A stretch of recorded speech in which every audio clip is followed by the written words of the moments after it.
Bonjour tout le monde, j'espère que vous allez bien. Alors je fais une petite vidéo pour vous montrer un peu où j'en suis dans la serre actuellement. Donc nous sommes le 26 avril et donc commencé à installer l'irrigation. Donc l'irrigation définitive. Voilà. Donc au milieu il reste à mettre les petits goutteurs. Je tire les tuyaux avec les raccords qu'on ira voir l'autre côté de la serre après. Voilà, sur le côté où il y a les pommes de terre, c'est pareil, j'ai mis les tuyaux, il reste à mettre les goutteurs. Je sais pas si j'en aurai assez, il va falloir que j'en rachète, j'imagine. Donc on voit bien les pommes de terre, elles ont bien poussé, hein. Elles ont bien grossi. Voilà, donc allez, on va avancer. Tac. Donc là c'est des radis qui poussent. Là on a de la roquette. Les salades commencent à être belles. Dessous tous mes radis, on a tout mangé. Du coup j'ai remis de la roquette, j'ai mis du mesclin et des épinards. Là j'ai fait 3 zones. Au-dessus, sur mes tables à semis, alors là il va falloir que j'arrose parce que c'est un peu sec. Là j'ai mis des petits pois, donc ils sont pas encore sortis parce que je les avais mis en pleine terre, mais bien sûr bah, les campagnols, pas les campagnols, les merles, ils m'ont tout mangé. Pas de chance, donc je vais les faire en godet. Et puis du coup j'ai fait pareil aussi avec les haricots. Voilà, les haricots qu'on a là. Les haricots que je vais aller sûrement repiquer en pleine terre d'ici peu. Car ces petites alvéoles, elles sont petites et il n'y a pas grand chose comme racine. Donc ils ne vont pas faire long feu là-dedans. Voilà, et donc bon, voilà, une navelle et betterave là, que ça donne pas grand chose. Il va falloir que j'en... Pareil, je vais mettre peut-être en godet. Je vais mettre en godet, puis après j'en ressèmerai d'autres. Donc on entend les pintades du voisin, c'est génial. Hop, alors voilà, l'installation. Donc on arrive par là. C'est réparti. Il y a des thés. Il a fallu faire des joints filasse. J'ai mis, pour l'instant c'est pas en eau, hein. J'ai mis des vannes. Si je veux choisir d'ouvrir là, là ou là, au choix. Voilà, il reste à mettre les petits bulleurs. Et là, les petits bulleurs sont mis. Voilà, les petits bulleurs. Alors je vous montrerai après quand ça fonctionne. Voilà, donc là, là j'avais des salades. Bon, bah, pareil, on a bien mangé. Il ne reste plus que 2 sur tout ce qu'il y avait. Il y en avait combien? Il y en avait 1, 2, 3, 4, 5, 6 fois de 12. Il y en avait 12 là. Attends, je dis pas ce qu'il y en avait. 1, 2, 3, 4, 5, 6. Ouais, il y en avait 12. Il en reste 2. Donc un nouveau lot de radis qu'on est en train de taper dedans en ce moment. Et je sais pas si on peut voir. J'ai mis des carottes avec. Donc les carottes sont en train de sortir aussi. Donc les radis, il n'y en a bientôt plus, mais les carottes commencent à être jolies. Par contre, les carottes de l'extérieur, elles donnent toujours rien. Ah, ça veut pas. Voilà, là il y a des haricots nains là que j'ai mis. Et tout le long entre les dalles et les haricots nains, là je vais pas encore, mais là je fais semer des carottes aussi. Parce que dehors ça donne pas. Voilà, et puis du coup j'ai repiqué aussi plein de salades. Hop. Alors ça, j'ai mis plein de variétés en fait. Donc il y a de la chicorée frisée. Là. Et puis après c'est d'autres salades que j'avais semé du mesclin. Et puis je me suis tapé le délire de les séparer. Et comme ça va me faire plein de salades différentes. Voilà. J'ai aussi planté les premiers pets de tomates. Je les avais plantés il y a 15 jours. Hein. Bon, après avec la... Ah bon, ils n'ont pas envie que je parle, on dirait les patates du voisin. Avec les premières gelées, les tomates là, elles n'ont pas bien aimé. Il y en a certaines qui ont même cramé. Voilà, à côté, là, j'ai mis un souci. Entre les tomates, moi j'aime bien mettre du basilic. Donc là, j'ai mis du basilic, ça sent bon. Voilà, le basilic, bien protégé. Pareil, je l'ai mis il y a 15 jours en même temps que les tomates. Bien protégé de la paille. Là, par exemple, il est un peu cramé. Voilà. Là, on a quoi? Là, on a les grimpants, les haricots grimpants, là. Là, un petit mesclin frisé. Voilà, puis j'ai fait comme ça jusqu'au bout. Jusqu'au bout, le pet de tomate il va peut-être sauter parce que j'ai une idée que je prépare. C'est un secret pour le moment. On verra plus tard. Voilà. Ensuite, si on va dehors, là, vous pouvez voir au milieu, j'avais tous mes semis. Mes semis, eh ben, pour l'instant, il y en a certains qui sont là. Donc, voilà, il y a des semis, il y a des laitues paumées, il y a de l'origan. Bon, bah, ça, c'est les autres soucis. Voilà, ça, c'est le mesclin que j'ai séparé. Là aussi, ça a soif, faut que je donne à boire. J'ai pas donné à boire aujourd'hui. J'ai de la nette. Là, ça c'est toujours mes boutures d'olivier que j'essaye. Hein, les melons qu'il va falloir que je mette en pleine terre. Je vais peut-être attendre encore un peu. Je vais voir, ou peut-être les repiquer dans un plus gros godet. Du thym citronné. Du thym citronné, là, que j'avais fait des boutures. De la marjolaine, là. Pardon, si je chante pas, ça va pas. La marjolaine. La moutarde indienne. Là. Hop. Là, c'est de la bourrache. Donc ça, c'est des boutures de framboisier. Boutures de framboisier, ça c'est de la mélisse qu'on m'a offert. Elle n'a pas aimé la serre, donc je l'ai sorti puisqu'il a fait trop chaud. Là, les pieds de tomates qui ont pris un coup de froid. Alors ceux-là, je sais pas ce que je vais en faire. Je sais pas si je vais les planter, je sais pas si ça vaut bien le coup. Ils ont vraiment pris un coup de froid, ils sont vraiment vilains. Et puis, ouais, ils sont pleins de racines. Enfin bon, je sais pas. On verra. Après, j'en ai d'autres. Après, voilà, bon, bah, après c'est les oignons qu'il faut que je repique. Là. Ça, c'est du persil frisé. On continue avec la sauge. Joli, c'est un peu duveté ça, j'aime bien. La sauge, le céleri. Voilà, et donc le reste c'est à l'intérieur. On va aller voir ça. Pom, pom, pom, pom.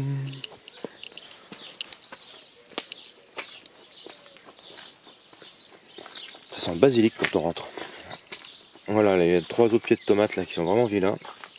Donc ça c'est dommage, mais bon. Donc là j'ai aussi des piments doux qui sont un peu vilains, bah ouais, c'est des trucs, ça a pas bien aimé le froid. Bon bah ça c'est les boutures, j'ai des boutures de vigne, j'ai des boutures de framboise. Les boutures de vigne elles ont pris, les boutures de framboise je ne pense pas. Donc là j'ai 5 variétés de tomates différentes. Alors les tomates russes, les tomates calache red, les tomates cerises, les tomates grappes, et là on a perdu l'étiquette, non elle est là. Hop, les brandy wine. Donc on peut faire la différence entre le basilic qui est resté en pot, moi je l'avais protégé quand même avec le voile d'hivernage, et il est vachement plus clair que celui qui est en pleine terre. On va aller voir vite fait, celui qui est en pleine terre, il y en a juste là. Voilà, celui qui est en pleine terre, et il est vachement plus foncé quoi. Voilà, donc il va falloir que je plante tout ça. Là j'ai encore des piments, poivrons, ici une rangée de poivrons, aubergines. Donc ça c'est joli, hein. C'est la verveine. Une autre rangée d'aubergines et une autre rangée de poivrons.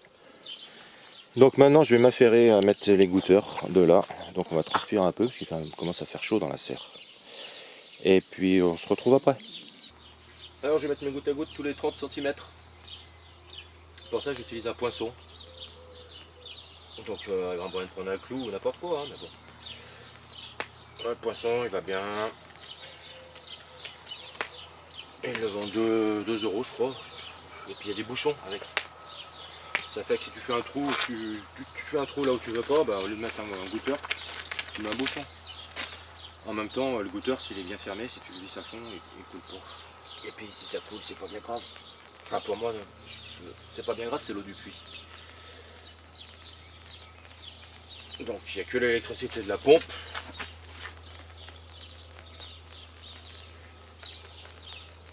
Ah bah tu vois, on est bien sous la serre là. Commence à pleuvoir. Bon, j'avoue que c'est un peu chiant à mettre. Là. Donc tous les 30 cm, La planche là, elle fait 9,50 m, je vous laisse faire le calcul, j'ai pas envie de les compter. Je crois que c'est des sachets de 50, j'en ai acheté 1, 2, 3, j'ai acheté 200, j'ai acheté 4 sachets. Et avec derrière moi, donc il y a deux tuyaux là, il y a 3 tuyaux. Et avec ce qui me reste là, j'arriverai pas à faire le reste. C'est mon 3e sachet. Donc je pense que je vais presque, donc je dois en avoir tapé, allez, 180, peut-être pas 170, on verra. Bon allez, je continue, puis je vous reprends après. Donc voilà, les gouttes à gouttes sont mises en place. Maintenant j'ai placé les godets de ce que j'allais planter sur la planche du milieu, à savoir des tomates, beaucoup de tomates, encore des tomates et surtout des tomates. Des piments de Cayenne aussi et des aubergines. Donc la variété d'aubergine c'est Barbantane. Voilà. Donc on peut voir. Donc ça fait pas mal de tomates. Un peu moins de 50. On est pas mal.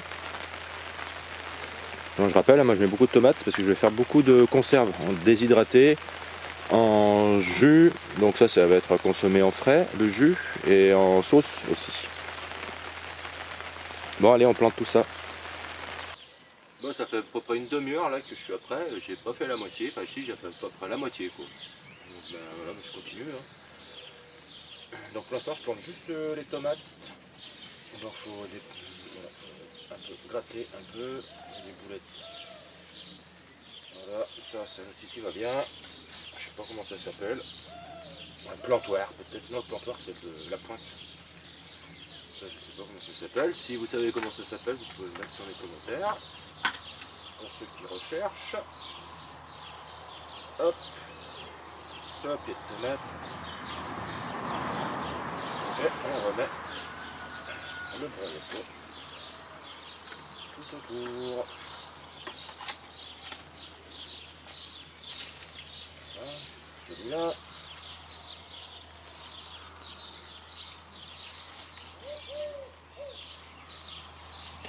Donc il faut avoir du temps, hein, bien sûr. Après vous n'êtes pas obligé d'en mettre autant. Là, hop.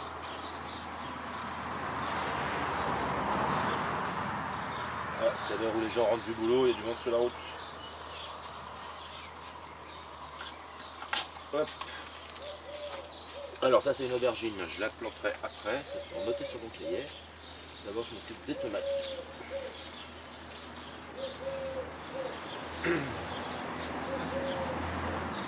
Hop.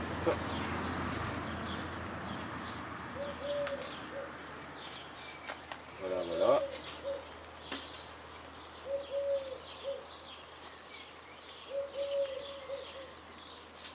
Donc les tomates on peut les enfoncer plus profond que le tronc.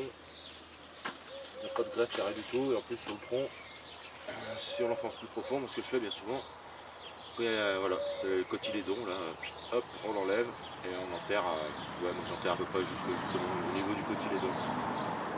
Au niveau de là, je sais pas si on voit, au niveau de là. Voilà, donc celui-là était où celui-là? Ok, je suis perturbé, je peux pas tout faire, la caméra plantée, donc je vais finir puis je vous reprends après. J'en profite aussi pour mettre des étiquettes. Donc moi les étiquettes je les mets à droite et les plants qui sont à gauche de l'étiquette sont cette variété là. Alors étant donné que j'ai pas encore mis le programmateur, j'ai pas encore fait les programmes dans le programmateur, je vais activer l'électrogène manuellement. Donc pour ça il suffit de tourner le solénoïde. C'est ça le solénoïde. Donc là on dévisse un petit peu. Hop, on entend l'eau qui passe. Si on le dévisse trop, bah, l'eau elle va sortir par là quoi, hein, au niveau du pas de vis. Donc maintenant c'est bon, donc on va pouvoir ouvrir nos petites vannes et puis régler nos bulleurs.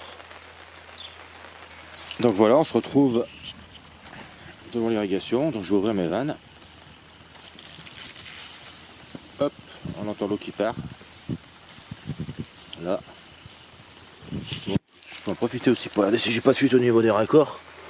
Apparemment non. Bah, voilà, une micro-fuite au niveau du joint filasse ici. C'est pas bien grave, ça arrosera la planche. Là aussi, une micro-fuite au niveau du joint filasse. Donc, ouais, c'est vrai que les joints filasse pour le plastique, c'est pas le top, mais j'avais pas de téflon. Hop, on l'ouvre. Ça part dans le circuit. On ouvre, ça part dans le circuit. Ah bah tiens, regarde. Là, celui-là, je l'avais pas serré. Ça, je l'avais pas serré. Hop.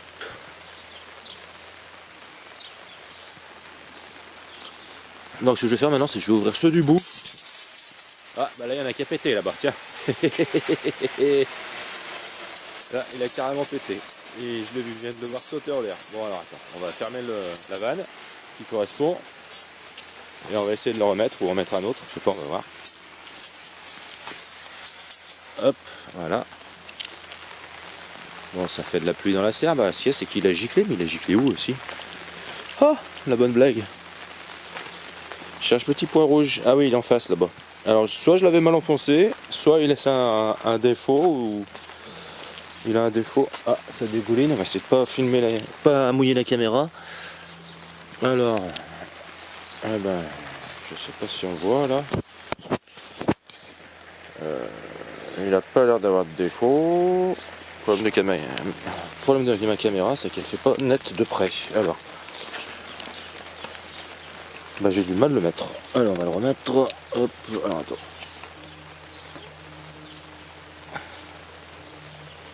D'une main, ça va pas être facile. Ouais, je remets en pression. On va voir. C'est les aléas. Les aléas. Hop. Je remets en pression. Donc je disais, voilà, apparemment ça tient. Bon, je vais m'aventurer là-bas. J'espère que ça va pas péter au moment où je passe. C'est pas pour moi, j'ai pas peur de me faire mouiller, c'est pour la caméra. Voilà, et ce que je vais faire, c'est que je vais ouvrir ceux du bout pour purger l'air. Donc, pour rappel, on purge l'air et on vidange l'eau. D'une main, j'y arrive pas. Là. Donc du coup, il s'ouvre un petit peu. Ouais, alors du coup, j'ai coupé j'ai posé la caméra sur le trépied parce que je pouvais pas actionner les bulleurs avec une seule main. Donc il faut tenir le socle, la base qui est noire. Et ça se aussi, là, ça peut.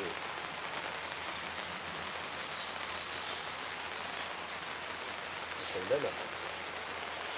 Il faut tenir la base qui est noire et puis dévisser. Voilà. Hop. Non, il n'y a pas.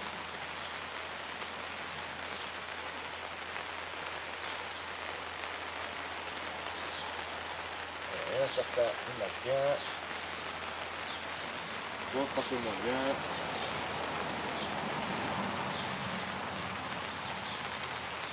Après, comme dirait l'autre, c'est Made in China. Même si j'ai pris dans une enseigne bien connue, il y a une grande chance que ce soit fabriqué à l'autre bout de la planète. N'est-ce pas? Bon, elle coule fort. Quand j'aurai tout ouvert, ça réduira la pression. Du coup, ils vont peut-être finir par faire du goutte à goutte à la fin. On verra.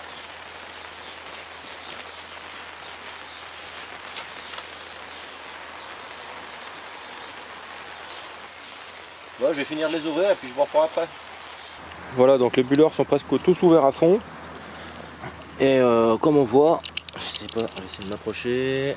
Comme ma caméra elle fait pas les prises de vue en macro, ça va pas être facile. Bon, voilà, ça goûte. C'est vraiment du goutte à goutte. Donc voilà, donc j'ai mis en route aussi l'autre côté. L'autre côté ça coule aussi. Donc maintenant ce qu'il faut que je sache c'est combien de temps je laisse en route la programmation. Un quart d'heure, 20 minutes, une demi-heure, une heure. Donc il va falloir que je fasse un petit calcul de litrage. Combien de litres j'envoie. Donc pour ça, on va aller voir le compteur qui alimente, le compteur qui alimente, le compteur qui est sur la canalisation de la pompe. Alors nous voici devant le compteur. Donc ça c'est le compteur qui va au jardin. Donc on voit l'aiguille qui tourne. Donc 1 litre, 2 litres, 3 litres, 4 litres, 5 litres. Donc quand même, il y a quand même pas mal de litres qui déboîtent. Hein. Voilà. Et nous sommes à 1,5 bar. Comme on peut le voir, je sais pas si c'est net ou pas, j'ai pas mes lunettes. Comme on peut le voir là sur le mano. Donc le vase d'expansion, lui, il sert quand la pompe démarre à balancer du 3 bars. Donc ce qui est bien justement, ce qui fait que nos goutteurs ils vont un peu plus loin. Mais le problème c'est que c'est un petit vase d'expansion qui fait que 3 litres. Donc moi ce que j'envisage dans le futur c'est d'en prendre un plus grand, au moins de 60 litres. Voilà. Donc après je vais faire un calcul, je vais pas le faire maintenant là parce que c'est tard. Et il va falloir que je fasse un calcul là par rapport au compteur. Prendre un chronomètre et regarder, voilà, 1, 2, compter, hein, ou tout simplement regarder les chiffres au-dessus, on voit bien hein, les chiffres là, hein, 57, 58, 59, allez on va le dire, 50, non 60, bon, voilà, donc quand même ça va consommer pas mal, tant qu'il y a de l'eau dans le puits c'est bon. Bon moi j'ai la chance d'avoir une source, mais bon au moment la source, peut-être que cet été je verrai comment ça va faire. Après les gouttes à gouttes, il y a peut-être un réglage à faire aussi, il va falloir que je m'amuse à régler tout ça, hein. Bon bah on verra. C'est l'expérience qui fera que, voilà, je connais pas du tout ce système, on verra. Donc voilà, nous sommes revenus dans la serre. Ah, les patates du voisin, elles n'ont pas envie que je parle. Donc nous sommes revenus dans la serre. Oh, attends, on va se mettre de l'autre côté. Oh, oh, oh. Et donc du coup, là on voit bien l'étoile là. On a dû avoir un moment de pression. Donc voilà, donc les litres ils débitent comme on a vu de l'autre côté avec le compteur. Et ici on a l'impression que rien que se passe. On a l'impression bon ça coule un petit peu. Ça coule un petit peu sur chaque goutteur. Mais en fait c'est réparti vraiment sur toute la surface. Donc la question que moi je me pose, c'est combien de litres il faut que j'envoie pour que mes plantes soient arrosées quotidiennement. Voilà, quotidiennement ou tous les 2 jours. Là il y a le tuyau qui tombe sur la tomate là. Tuyau, pousse-toi, on va pas abîmer la tomate. Voilà. Donc combien de litres? Donc à votre avis, combien de litres? Chacun voit midi à sa porte. En cas de grosse canicule, il faudra beaucoup de litres d'eau. Ça me perturbe vachement les oiseaux là-bas, là. La volaille. En cas comme aujourd'hui de temps, c'est pluvieux, hein, donc c'est couvert, il n'y a pas de soleil. Il y a peut-être besoin de moins d'eau. Donc voilà, je vous pose la question, si vous connaissez la réponse, merci de me le dire. Donc combien de litres faut-il? On va parler de mètres carrés par exemple, hein. Combien de litres par mètre carré et par jour? Voilà, après je vais aussi faire l'expérience de prendre mon arrosoir et par rapport à d'habitude arroser. Je sais que mon arrosoir il fait 12 litres et je vais arroser un peu de partout. Voilà, et encore là, en plus là j'ai pas le côté des pommes de terre là-bas, les patates. Il va falloir que je mette les goutteurs aussi, que j'ai toujours pas mis. Là. Et donc ça va débiter encore plus de flotte. Mais bon. Voilà. Donc si vous avez aimé cette vidéo, n'oubliez pas, vous pouvez mettre un petit pouce bleu. Et puis je vous dis à bientôt. Et abonnez-vous, partagez si vous voulez aussi. Hein. Et puis voilà, je vous ai posé quelques questions. Si vous voulez mettre des commentaires, il n'y a pas de souci, je répondrai si j'ai le temps. Enfin, dès que j'ai le temps, pardon. Mais je répondrai. À bientôt, bye bye.